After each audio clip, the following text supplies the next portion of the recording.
আজ থেকে বন্ধ হোক পায়রা নদীতে বর্জ্য নিঃসরণ।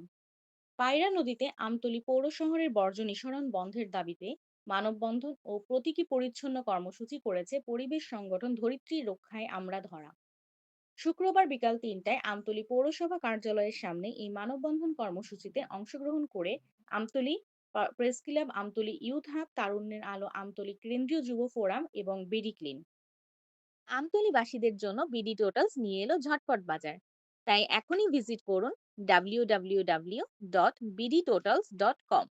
এনএসএস এর নির্বাহী পরিচালক শাহাবুদ্দিন পান্নার সভাপতিত্বে মানববন্ধনে বক্তব্য রাখেন আমতলী প্রেস ক্লাবের সভাপতি রেজাউল করিম, দুর্নীতি প্রতিরোধ কমিটির সভাপতি খায়রুল বাশার বুলবুল, সাংবাদিক জাকির হোসেন, ধরিত্রী রক্ষায় আমরা ধরার বরগুনা জেলার সদস্য সচিব মুশফিক আরিফ, অ্যাডভোকেট সৈয়দ নবীন, রিজাউল ইসলাম ইমন, আব্দুর রহমান সালেহ, মোহনা আক্তার বৈশাখী। বক্তারা বলেন, পায়রা নদীতে বর্জ্য নিঃসরণের কারণে নষ্ট হচ্ছে নদীর পরিবেশ, কমে যাচ্ছে মাছ। নদীতে বর্জ্য ফেলা থেকে বিরত থাকার আহ্বান জানান বক্তারা। যোগাযোগ ব্যবস্থার ক্ষতির চেয়েও বড় যে ক্ষতিটা হবে আমাদের এই অঞ্চলের মানুষের মাছের যোগানটা, তার 90% আসে এই নদীটা থেকে। পুষ্টির যোগানটা সেটা এইখান থেকে আসে। তো এই নদী যদি দূষিত হয়ে পড়ে, এই নদীর পানি যদি দূষিত হয়, তাহলে আর মাছ থাকবে না। এবং এই নদীতে যদি মাছ না থাকে, তাইলে এই অঞ্চলের মানুষ পুষ্টিহীন হয় এবং মাছের যে পুষ্টিটা সেটা তারা আর পাবে না, কারণ আমাদের মাছের বৃহৎ অংশটা এই নদী থেকে আসে। বর্জ্যগুলো ফেলা হচ্ছে এই পায়রা নদীর তীরে, এটি নদী দূষিত হচ্ছে।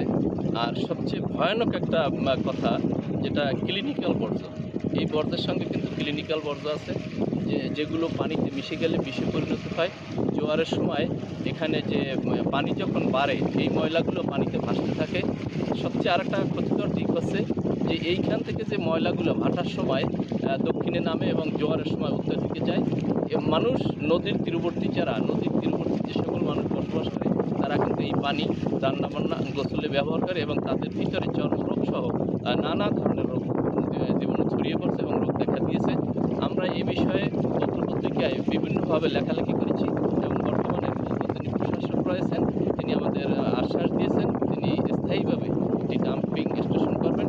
যদি সেটি না হয়, পরবর্তীতে আমরা এটি নিয়ে আমরা বৃহৎ আন্দোলনের দিকে অগ্রসর হব। এক্ষেত্রে এই পানি দূষণ বন্ধ করতে হবে এবং পৌরসভার স্থায়ী একটা ডাম্পিং স্টেশন নির্ধারণ করতে হবে এবং এখান থেকে ময়লা আবর্জনা ফেলা বন্ধ করতে হবে। নয়তো পরিবেশ দূষণ হবে এবং পায়রা নদীটা, এই নদীর প্রবাহটা নষ্ট হয়ে যাবে এবং পানি দূষণ করবে। নদী ভরাট হচ্ছে কিনা? নদীও ভরাট হচ্ছে, ময়লা আবর্জনা ফেলার কারণে নদীও ভরাট হচ্ছে। এই নদী ভরাট হয়ে গেলে আসলে কি ধরনের ঝুঁকির মধ্যে পড়বে এই এলাকার মানুষ?